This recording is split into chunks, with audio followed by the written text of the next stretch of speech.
Ils entretenaient une relation. Ce vendredi spéciale. 11 avril, dans les jardins du Parc de Clères, avait lieu le vernissage de l'exposition Paradeisos. Une exposition qui propose un corpus d'œuvres de Caroline Desnoëttes qui rend hommage à l'œuvre de Jean Delacour. Paradeisos, on entend presque un mot valise, or c'est un seul mot. Mais pour moi, il y a le paradis en grec et puis il y a SOS qui est en morse. SOS, c'est une alerte. Attention à nos paradis, faisons attention à nos paradis.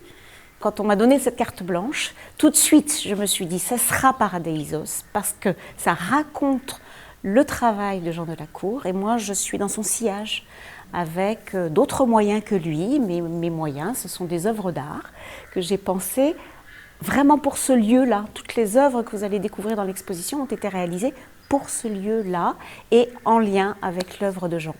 Je me permets de l'appeler Jean parce qu'il est rentré dans ma famille. Une exposition composée de 5 modules, dont ce nid placé au centre, où se déclenche en rentrant une symphonie de sons enregistrée à l'aube et au crépuscule du Parc de Clères. Dehors, une dernière partie de l'exposition, 10 oculi ont été créés à l'aide des jardiniers du parc. Un oculi, c'est un œil.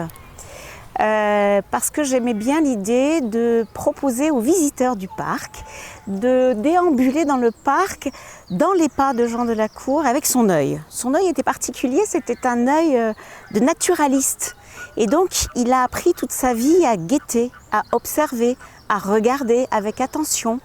Donc, il me semblait que c'était intéressant de proposer ça.